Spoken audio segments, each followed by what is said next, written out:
So here's our philodendron of the day. This is a philodendron pink princess.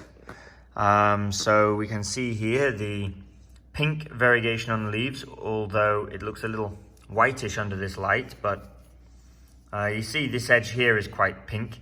We've got some more pink variegation there.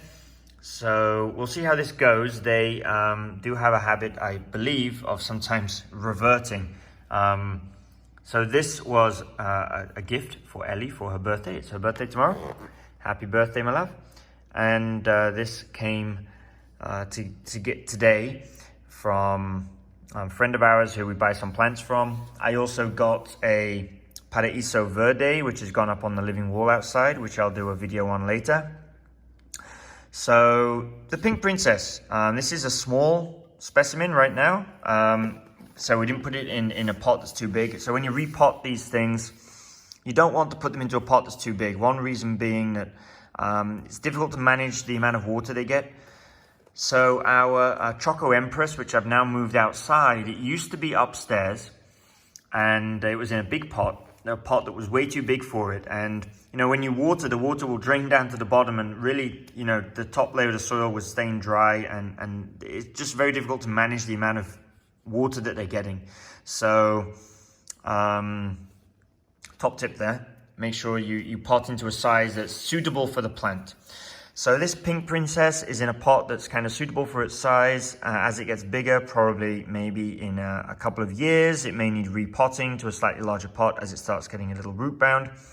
This likes to climb, so you see we have put a pole there, and the funny thing is above it we have our climbing statues.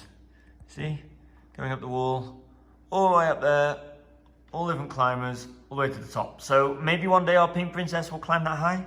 I don't think so. I don't think it will climb that high, but certainly it will get up to the top of that pole, maybe a little bit higher. So it does like to climb. It'll climb up this burlap pole here, and you see the latest leaf that's come out is a little bit sight for sore eyes, but I think that we can nurse this back to health. So the potting mix, it's a chunky mix, just like, you know, most philodendrons like.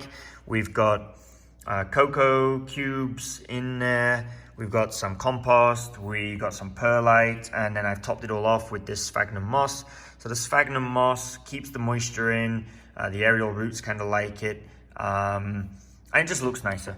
You know, it looks more pretty inside of the house to have the pots topped with the sphagnum moss rather than topping them with stones. So actually our Dark Lord still has stones on it. I'll just take you over there, take a look at our Dark Lord. So this is our Dark Lord.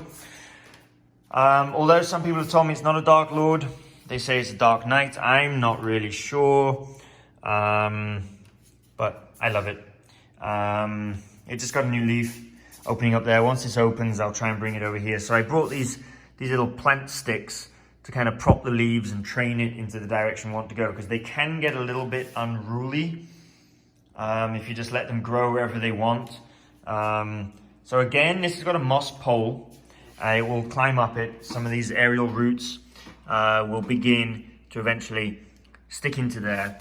So this will climb up and keep on producing leaves. So we've already got, what, 1, 2, 3, 4, 5, 6, 7, 8, 9, 10 leaves on this.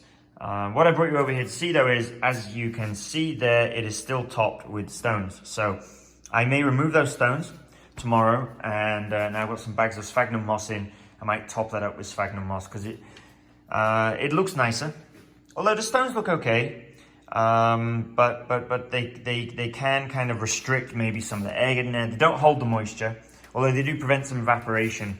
But I just think the sphagnum moss is more natural. It's more the kind of thing that these plants like to be in, rather than surrounded by stones like that. So now I've got the sphagnum moss, I think I will re-top that one tomorrow. So while we're here, I'll also show you our anthuriums that we've got. So we've got an anthurium here. This also topped with sphagnum moss, chunky mix underneath. So this came to us in a good condition, but it got a little bit neglected because we hadn't moved in yet, and it was here during kind of some construction. It didn't get watered, or it did get watered too much, and then we tried to shine up the leaves and clean them up a bit with olive oil, and it caused all the leaves to go crispy. It really didn't work out well, and one of those kind of leftover leaves is down here, but it's now produced a nice new leaf, quite big, and hopefully we get more like this. So that's here next to the window. Gets kind of morning sun-ish, but we have some blinds that come down, and you can see we've got some plants out here anyway that provide some shade. But I think it's going to give us a new leaf shortly. There's a shoot coming out from inside here, so I think that will do okay. And then we have another one over here, the same thing again. This one's got 2 leaves on it, and hopefully this will give us another one. It's also been recently repotted with a chunky mix and topped with sphagnum moss. So there we go.